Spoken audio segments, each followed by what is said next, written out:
हूँ एक ऐसी जर्नी पर जो सिर्फ ट्रैवल नहीं बल्कि एक इमोशनल और एडवेंचरस एक्सपीरियंस है।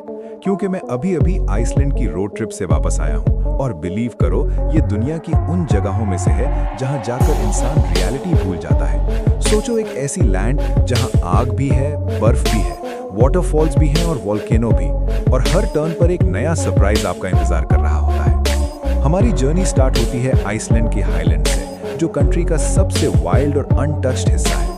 यहाँ तक पहुँचना ही एक चैलेंज है क्योंकि यहाँ सिर्फ एफ रोड्स होती हैं जहाँ नॉर्मल गाड़ी नहीं चल सकती, सिर्फ 4x4 व्हीकल्स ही जा सकती हैं। लेकिन जब हम लैंड मैना लॉगर पहुँचे तो जो मंजर था वो लफ्जों में बयान करना मुश्किल है। रंग बिरंगे पहाड़, लावा फील्ड्स और हर तरफ से निकलता हुआ धुआं, ऐसा लग रहा था जैसे हम किसी दूसरे प्लैनेट पर आ गए हों। हमने यहाँ हाइकिंग की, पहाड़ों पर चढ़ाई की और हर स्टेप पर एक नया व्यू मिल रहा था जो पहले से ज्यादा खूबसूरत था। इसके बाद हमने डिसाइड किया कि थोड़ी रिलैक्सेशन भी होनी चाहिए, तो हम गए एक नेचुरल हॉट स्प्रिंग रिवर की तरफ। यहाँ पहुँचने के लिए हमें एक लंबी अपहिल हाइक करनी पड़ी, लेकिन जब हम वहाँ पहुँचे तो बस सब थकान दूर हो गई। बाहर ठंड थी लेकिन पानी गर्म था और वो फीलिंग लिटरली जन्नत जैसी थी। आप एक फ्लोइंग रिवर में बैठे हो, आसपास माउंटेन्स हैं और हवा में हल्की सी स्टीम। ये एक्सपीरियंस मैं कभी नहीं भूल सकता। फिर आता है थॉर्समॉक, जो मेरे लिए पूरी ट्रिप का सबसे एडवेंचरस पार्ट था। यहाँ तक पहुँचने के लिए हमें ग्लेशियर रिवर्स क्रॉस करनी पड़ी और सच बताऊं तो कुछ मोमेंट्स ऐसे थे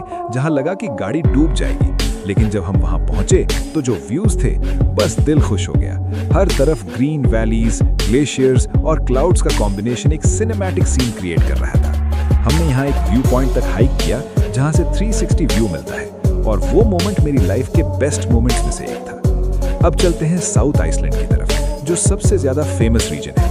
यहाँ का सबसे आइकॉनिक वाटरफॉल है सेल्जलैंड्सफॉस, और इसकी खास बात यह है कि आप इसके पीछे जा सकते हो। जब हम सनसेट के वक्त वहाँ खड़े थे और पानी के पीछे से सूरज दिख रहा था, वो सीन लिटरली किसी मूवी से कम नहीं था। थोड़ी दूर आगे स्कोगाफॉस है, जो अपनी पावर और मिस्ट के लिए फेमस है। मैं इतना करीब गया कि पूरा भीग गया, लेकिन जो रेनबो बना हुआ था वो देखकर सब वर्थ इट लग रहा था। इसके बाद हम गए राइनसफियारा ब्लैक सैंड बीच, जो अपनी डार्क ब्यूटी के लिए फेमस है। यहाँ की काली रेत, तेज लहरें और समंदर के बीच खड़े ह्यूज रॉक फॉर्मेशंस एक मिस्टीरियस और थोड़ा स्कैरी फील देते हैं। ये जगह ब्यूटीफुल भी है और पावरफुल भी, और यहाँ आपको नेचर की असली ताकत का एहसास होता है। अब हम बढ़ते हैं ग्लेशियर्स की तरफ, और ये आइसलैंड का सबसे मैजिकल पार्ट है। हम जोकुलसारलॉन ग्लेशियर लगून गए, जहाँ बर्फ के बड़े बड़े टुकड़े पानी में तैर रहे थे और धीरे धीरे समंदर की तरफ जा रहे थे। फिर वही आइस चंक्स डायमंड बीच पर आकर चमक रहे थे, काली रेत पर सफेद बर्फ। ये कॉन्ट्रास्ट इतना यूनिक था कि आंखों पर यकीन नहीं आ रहा था। फिर हम गए स्टॉक्सनेस बीच, जहाँ वेस्ट्राहॉर्न माउंटेन बैकग्राउंड में खड़ा था। तेज हवा चल रही थी, काली रेत उड़ रही थी और वेव्स क्रैश कर रही थी। ये सब मिलकर एक ड्रामेटिक और सिनेमैटिक सीन बना रहे थे। ये जगह फोटोग्राफर्स के लिए ड्रीम लोकेशन है।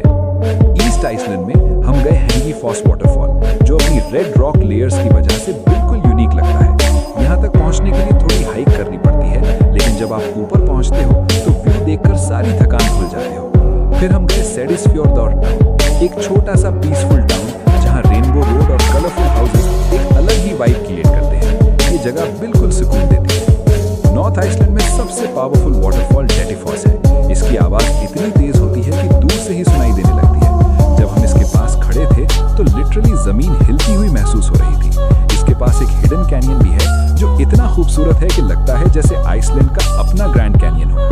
और लेक मीवाटन के पास वॉल्केनिक क्रेटर्स और बबलिंग जमीन देखकर लगता है कि अर्थ जिंदा है। और लास्ट में हम गए स्नेफेल्सनेस पेनिनसुला, जहाँ किल्क्यूफेल माउंटेन, एक परफेक्ट शेप वाला पहाड़ जो आइसलैंड का सबसे ज्यादा फोटोग्राफ स्पॉट माना जाता है। इसके पास वाटरफॉल्स और ओपन लैंडस्केप मिलकर एक पोस्ट कार्ड जैसा सीन क्रिएट करते हैं। मैं यहाँ सनसेट के टाइम गया था और वो मोमेंट मैं कभी नहीं भूल सकता।